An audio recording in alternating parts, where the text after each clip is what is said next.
खैरपुर नातन शाह मां सिंधियाना news network जी reporter कुर्बान अली बगियो मौजूदपुरी सिंध जियां के इंशा में क़ाइम समय होटलुनि ते खीर विकिरो कंदड़ नंढनि ऐं वॾनि वापारियुनि पारां खीर में केमिकल जी मिलावट सबबि हज़ारे माण्हू पेट जी बीमारियुनि समेत मुख़्तलिफ़ बीमारियुनि में वरतल। फूड कंट्रोल अथॉरिटी जा ऑफिसर सिंध जे नौजवान जे थींदड़ नसलकशी ते ख़ामोश तमाशाई बणियल। शहर जे माण्हुनि में सख़्तु ताव पखिड़ियल। शहर जे मुख़्तलिफ़ सियासी समाजी ऐं वापारी अॻवाननि अॻूणी medical officer doctor Syed Arbab Ali Shah, Sindh जे नाले वारे कहाणीकार बख़्त हुसैन मुरड़ो, क़ौमी अवामी तहरीक ज़िले दादू जी general secretary Soomar Chandio, electric and electronic union अॻवान अदनान गाॾही, सब्जी फरोट इतिहाद जे सदर सेठ मोहम्मद मुस्लिम गाॾही सिंधियाना सां वीचार वंडींदे चयो त हवाले सां पुछा थी आहे त हुन में खीर में केमिकल इस्तेमालु थिए थो। केमिकल जे इस्तेमालु करण सां उहो केमिकल खीर जेको आहे सिर्फ़ु घर ताईं महदूदु आहे, पर होटलुनि ते इस्तेमालु थिए थो। ऐं उन केमिकल जे इस्तेमालु थियण सां काफ़ी नुक़सानात जेको आहे, जंहिं ते ख़ासि करे मादो जेको आहे उन मादे जो कैंसर, उन में मादे जी बीमारियूं, मादे ते सोदिश, आंड्रे ते जेको आहे सोदिश, प्लस में बुकियुनि ते बुकियुनि ते असरु थी सघे थो। ऐं तंहिंखां सवाइ जेको आहे काफ़ी जिस्मानी तौर ते जेको आहे ब्लड ते असरु पए थो। ख़ासि करे साह जी बीमारियूं जेको आहिनि उहे थियनि थियूं। तंहिं करे जेको आहे वधि में वधि जेको आहे केमिकल जेको आहे इन ते हुकूमत खां बि माना जेको असांजो मुतालबो आहे। ऐं बाअख्तियार जेको आहे असां सिंध गवर्नमेंट जो जेको आहे सिंध इंतिज़ामिया, सिंध हुकूमत खां ऐं वफ़ाक़ी हुकूमत खां असां जेको आहे उमेदु रखूं था त इन ते एक्शन कयो वञे।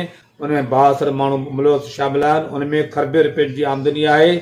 ऐं जॾहिं त जेको आहे उहो खीर जेको आहे महांगो बि मिले थो ऐं जेको आहे मिलावटी खीर कोन्हे को जंहिंमें इंसान ज़िंदगी तबाही जी खैरपुर नातन शाह में सरेआम केमिकल मिलियल खीर जो वापो थिए थो।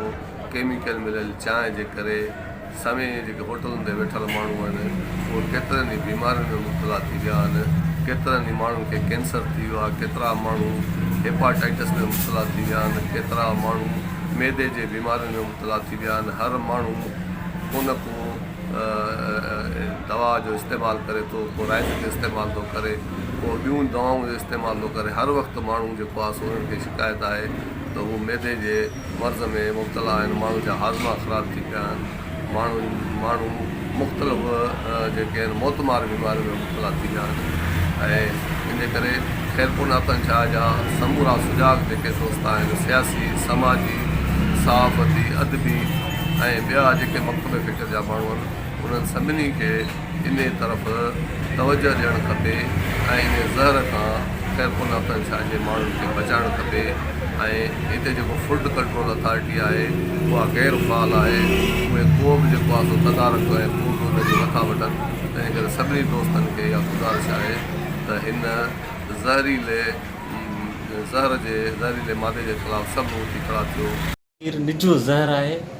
फूड अथॉरिटी निंड पियो आहे या त ख़ामोश ते वेठो आहे, को बि कमु नथो करे। अलमदार चौक ते सरियाम खीर पिया था खपाइनि। शाम धारा अची विज़िट करे ॾिसे त केॾो ज़ुल्म आहे। मासूम ॿार पीअनि था, अलाए केतिरियूं बीमारियूं जनम वठनि था। होटलनि ते इस्तेमालु त माण्हू डेली चांहि पीअनि था, हज़ारे बीमारियूं जनम वठनि था। हिते तव्हां ॾिसो हर ॿियो माण्हू बीमार आहे, अस्पतालनि जे मुंहं में आहे। इन जो सबबु इहो आहे त इहो खीर आहे। हिते फैक्ट्रियूं हलंदियूं खीर जूं, उते बि निजो केमिकल ज़हर मिलाइनि था। असीं आला इदारनि खां मुतालबो था कयूं त फ़ौरन नोटिस वरितो वञे ऐं हीउ निजो ज़हर वारो खीर बंदि कयो वञे। नतीजा जी तहरीक हलाई वेंदी। असांजे शहर खैरपुर नातन शाह अंदरि मुख़्तलिफ़ होटलुनि ते, चौकनि ते, चौराहनि ते वॾे पैमाने ते केमिकल खीर विकिरो थी रहियो आहे, जेको इंसानी सिहत लाइ इंतिहाई हानिकार आहे। हीअ नकुली ऐं गैर मयारी खीर विकिरे थियण सबबि मासूम, ॿारड़ा, बुज़ुर्ग, नौजवान केतिरनि ई बीमारियुनि में मुब्तला आहिनि, जिन में मादे जा मसइला, हाज़मे जूं बीमारियूं ऐं पिणु ॿिया केतिरा ई असरात इन में शामिल आहिनि। पेट जा मसइला बि इन में केतिरा ई मादे सां तालुक़ु रखनि था, हाज़मे सां रखनि था। उनखां अलावा असां इन सां जेके अख़्तियार आहिनि, आला अख़्तियार जेका इन सां लाॻापियल आहिनि, उन्हनि खे इहा घुर कयूं था त हिन गैरकानी अमल ते फौरी कार्रवाई कई वञे। ऐं फूड अथॉरिटी खे बि इहा ई अपील कंदा छो जी जेको आहे तालुक़ु फूड अथॉरिटी सां आहे, त उन्हनि खे इहा ई घुर कयूं था त महिरबानी करे शहरनि खे अवां इहो पंहिंजो गैर क़ानूनी जेको अमल हले पियो उन ते कार्रवाई कयो वञे ऐं शहरनि खे असुल ऐं पाक खीर ते मुहैया ऐं फराहम करण जी कोशिशि कई वञे।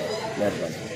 कोई हिते शहर में खीर विकिरो थी रहियो आहे, असुल में त उनजो चेक बैलेंस आहे कोन। तव्हां होटलनि में ॾिसो, हर जॻह ते जिथे बि ॾिसो खीर तक़रीबन माना ईअं सम्झो 99% में केमिकल वारो खीर। असां वटि जीअं बीमारियूं आम थी वियूं आहिनि, मां ॾिसो शहर में बीमारियुनि आम थियण जो वजह इहा ई आहे त असां वटि का बि शइ माना सही नथी मिले, असुल नथो मिले। या खीर जहिड़ी शइ मेन शइ आहे खीर, उहो बि असां वटि केमिकल वारो मिले थो। भली केतिरो बि महांगो आहे, 200 खां 250 रुपया किलो मिले त उहो बि केमिकल वारो आहे, सिर्फ़ु केमिकल। अॻे त पाणी मिलावट हूंदो, हाणे त केमिकल जहिड़ी ज़हर वबा जेका हुन में मिलावट कई थी वञे।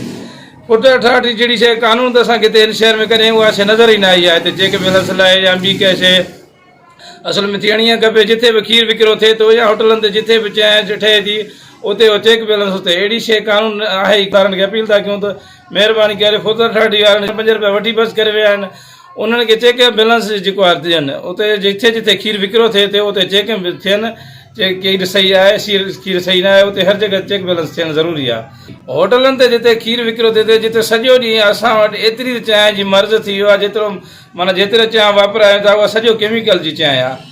तव्हां ॾिसो त होटलनि ते रश दुकानदार आम वापारी जेका तक़रीबन होटलनि खां चांहि जेका ख़रीदारी थिए थी उहो तक़रीबन असां वटि केमिकल जो खीर आहे। साफ़ खीर त असां वटि मिले ई कोन थो।